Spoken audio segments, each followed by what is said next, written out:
And now we are making Danish meatballs, or frikadeller as we call them. First we take the meat. It can be made with ground pork, or it can be made with 1 pound of ground veal and 1 pound of ground pork. You want to make it half and half if you use the veal. I'm using veal and ground pork. But as I said, you can also make this just with ground pork. You want to make sure that you have a very lean ground pork. And because I'm using 2 types of meat, I want to make sure that they are combined before I start adding the rest of my ingredients. So I'm just going to work with this a bit.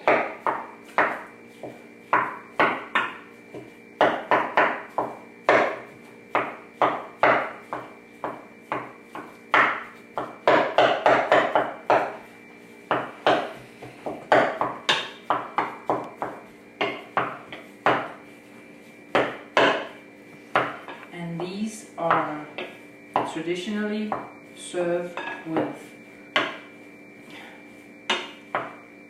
it's hard to say traditionally because they can be served with everything.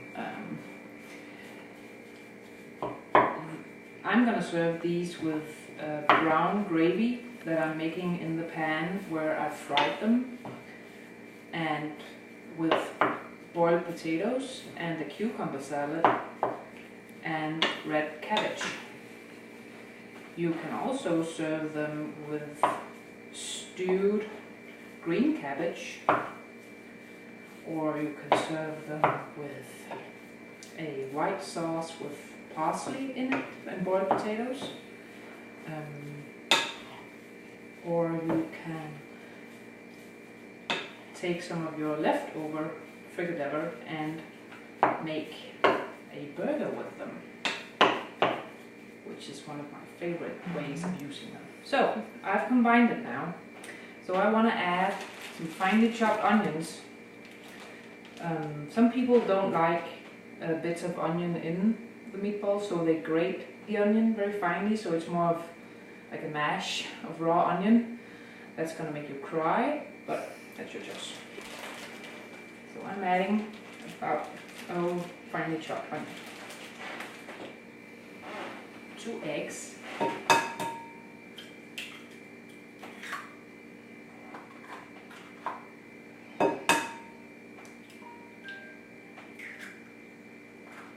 and then I'm adding oatmeal. There's about as many recipes for these types of meatballs as there are moms in Denmark. So this is my recipe, and I'm adding oatmeal because the oats are going to suck up some of the liquid that the meat is gonna ooze out of it when I'm cooking it. So the oats suck up that. I like a very moist meatball, so I'm adding oatmeal. But I also want to make sure that they stick together, so I'm adding flour, just plain wheat flour. So then I want to add my spices. I'm adding pepper,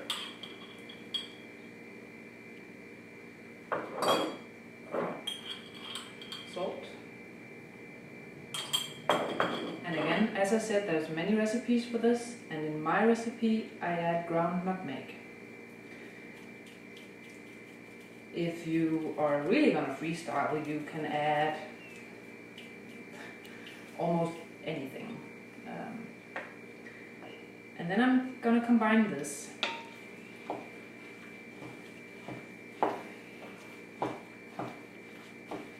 And then I want to add some milk to it.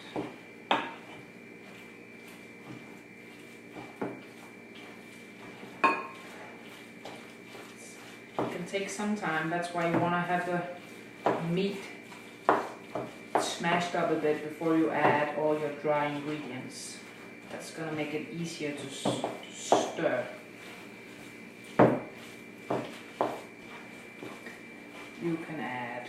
if you want a Greek style Danish meatball, you can add feta cheese to it, bell pepper, garlic. Basically, you can just add whatever you want. We are making traditional Danish meatball though, so we won't be doing that.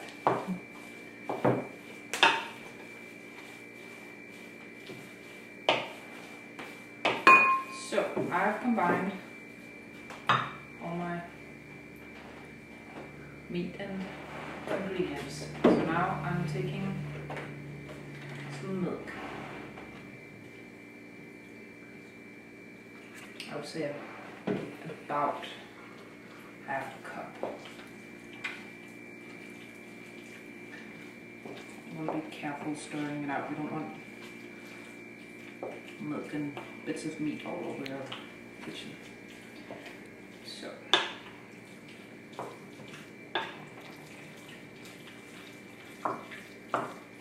This is actually also the base of another traditional Danish dish, a meatloaf wrapped in bacon. That is called, directly translated, it's a fake rabbit. It has nothing to do with a rabbit, but because it is covered in bacon, basically just you make a loaf of this, and then you wrap bacon around it, and then you bake it in the oven. And because we add bacon, it's magically transformed into a rabbit, or a fake one. And that is served with brown gravy, boiled potatoes, cucumber salad, whatever you want to add to it. So, now this is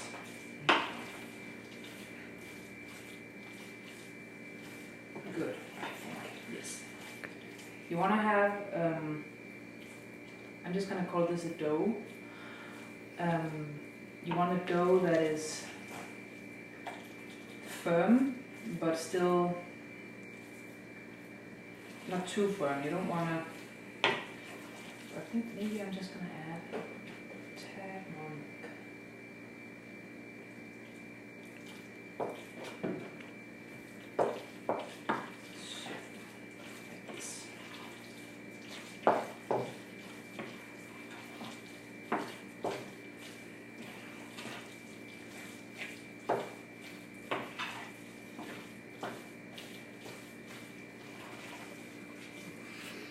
So, that is it. And now I'm gonna let this rest for 15 minutes, and then I'm gonna fry some meatballs.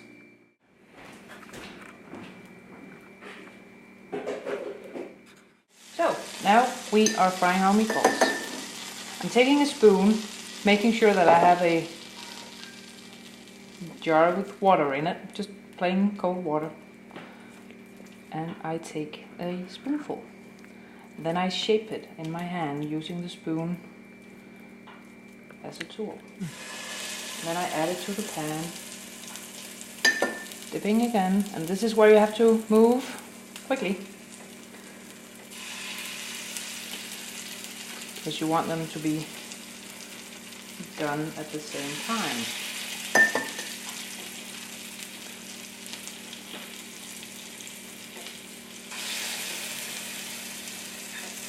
You want to set your pan at medium heat.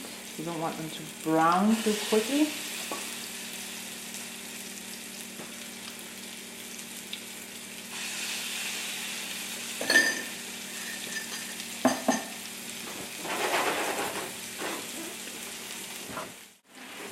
And now comes the tricky part of turning them over. When they start to get a little bit gray along the edges, you can flip them, and you have to be quick about it.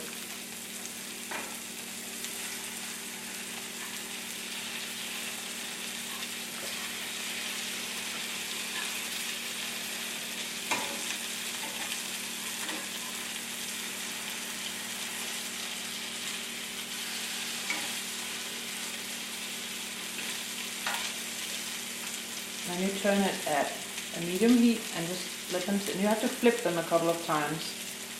And you're gonna end up with not a completely round meatball, but more of a patty. And this is how I make them. There's, as I said, just about as many recipes for this as there is moms in Denmark and moms in Danish American society. So you can maybe have meatballs that are half the size of this or double the size of this. They can be more round. They can be fried on more than just two sides. They will tilt them up and make like a little triangle and fry them like that. But yeah. So now we turn them again.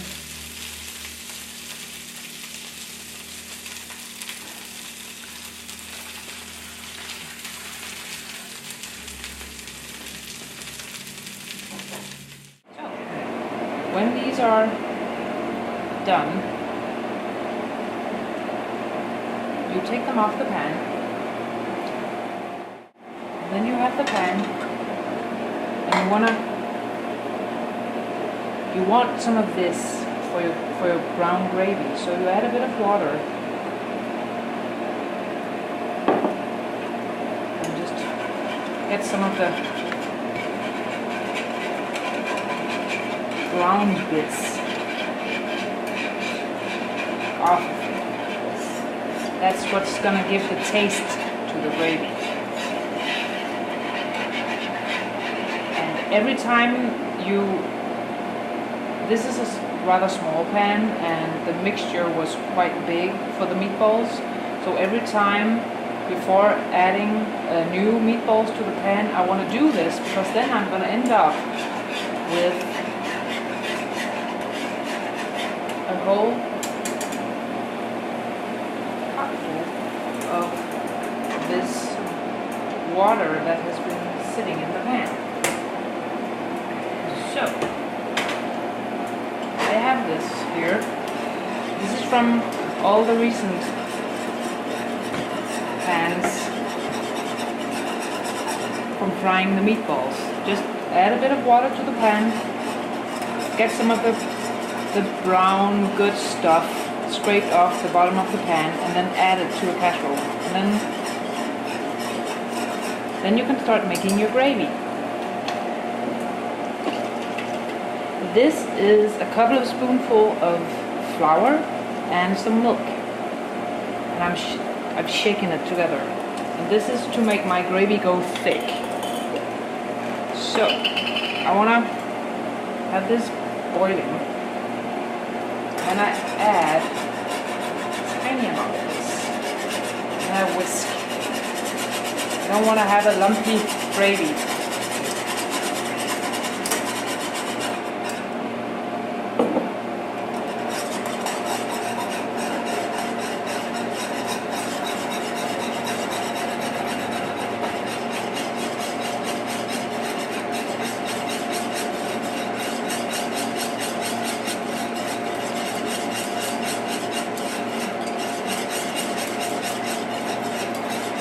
And then I just keep adding this and bringing it to the boil, and then by the magic of time it will thicken.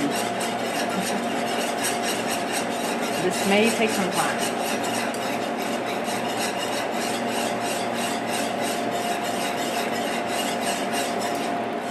I have the consistency of the gravy that I want. I want it fairly thick, but not as thick as I can cut it. As you can see, this is light brown, and I want a brown gravy. So I'm adding this. This is from Denmark, and this is just food coloring, brown food coloring. And it can be quite difficult to get over here. So you can use whatever type of brown, tasteless food coloring you can get your hands on. You can also use soy sauce, low sodium soy sauce. Just be careful when you use it because you don't want a very salty sauce. Gravy. So I'm just adding a couple of drops to make this go brown.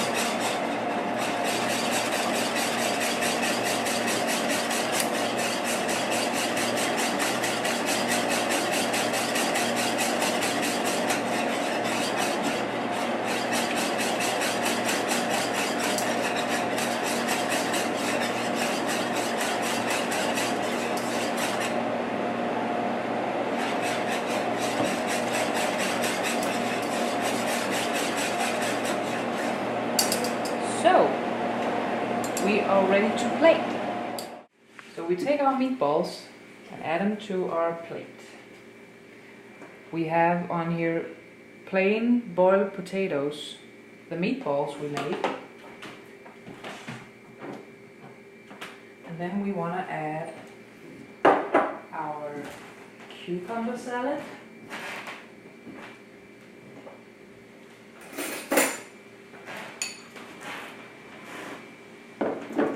On the side here, and we want to add our red cabbage also on the side here, and then to top it all off, the gravy.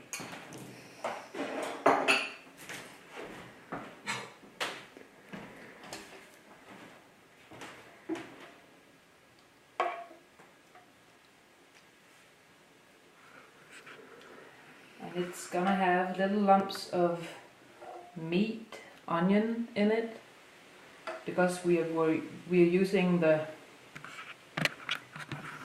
basically the stock we make in the pan when we fry the meatballs. So we top it off with the brown gravy. And there you go. Danish meatballs, boiled potatoes, brown gravy, red cabbage, cucumber salad.